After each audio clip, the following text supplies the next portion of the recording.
Title: The Ex-Wife's Desperate Plea After Karma Hits Her Hard. It started with some casual messages. Hey, it's Claire. Long time no talk. I messed up. Can I call you? She kept trying to reach me, at least 10 calls, all of which I ignored. I didn't reply to her texts either. Is this still your number? My new husband is awful. He's hurting me. I don't know what to do. I'm leading a goal of 100,000 subscribers by the end of the year, and I truly believe we can achieve it together. So if you could hit that subscribe button, it would really mean a lot to me. We've got another wild story today.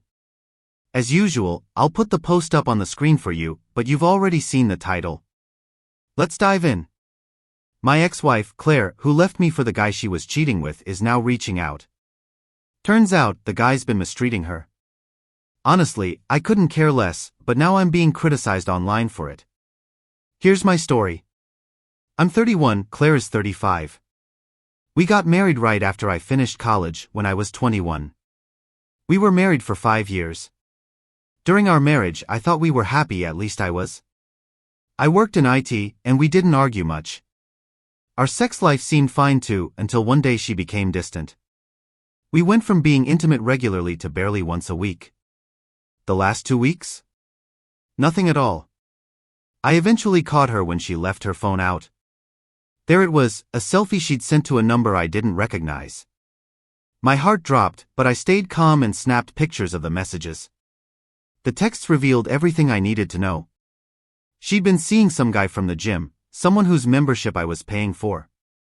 She'd been hooking up with him in our bed while I was at work. I said nothing.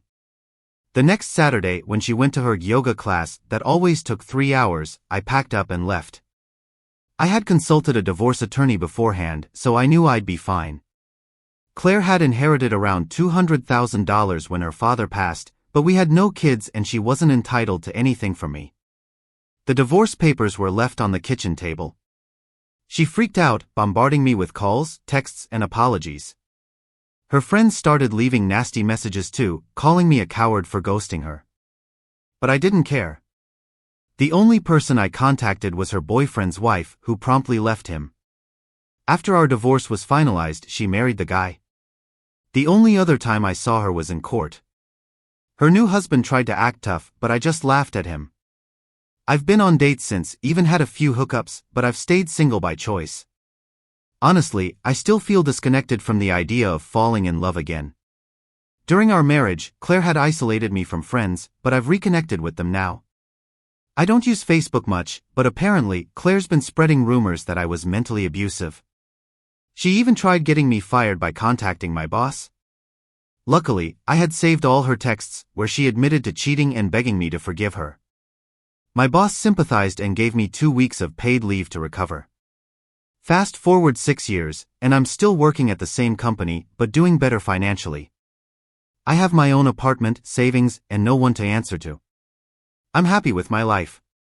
Then last week, Claire started texting me again. At first, her texts were friendly. Hey, long time no see. How have you been? But then she started calling me repeatedly. Please talk to me, as she said, I made a huge mistake leaving you. My husband is horrible to me. I ignored her. She went on to list all the ways her husband mistreated her, saying I was the best thing that ever happened to her. Still, I didn't respond. Eventually, I messaged a mutual friend, asking them to deal with it since I didn't care. I was done. The friend called me heartless and a monster. I told him to go F***ck himself and blocked him. I also logged into Facebook for the first time in ages. Of course, none of those people had reached out to help me when I was being cheated on. Now, they were all flooding my inbox, shaming me for abandoning Claire in her time of need. It was ridiculous.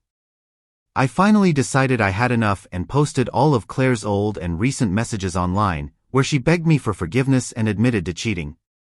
That shut everyone up. Claire even texted me after, accusing me of never loving her. I didn't respond. Claire, if you're reading this, F***ck off. I've moved on. You deserve everything that's coming to you. She had the nerve to come crawling back to the man she cheated on, expecting him to save her. But it's not happening. Claire's facing the consequences of her actions, and I couldn't be happier to watch her karma play out. No one feels sorry for her. She's getting exactly what she deserves. The comments on social media were a joke. Her friends wanted to dump her problems on me, but none of them wanted to help her themselves. They knew what she had done and didn't want to deal with her either. I saved all the messages, screenshots, and posted them for everyone to see. Claire had tried manipulating people, but I wasn't falling for it. This time I got the closure I needed. Ghosting her was the best decision I made. Therapy might help, but those scars don't just go away. You learn to live with them. Every once in a while, the memories hit you hard, but you push through. I'm glad I didn't do anything crazy back then, because I'm in a much better place now. Usually, I don't advocate for ghosting, but in situations like this, it's necessary. You don't owe someone who betrayed you anything. You're better off moving on. Claire thought she could manipulate me into being her savior, but I'm not the same person anymore.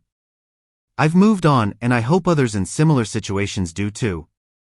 Karma has a way of catching up. And that's the end of this video, everyone. If you have any thoughts you'd like to share, please leave a comment below. Don't forget to like and subscribe if you like this content. Turn on notifications to stay updated on my latest posts. See you next time.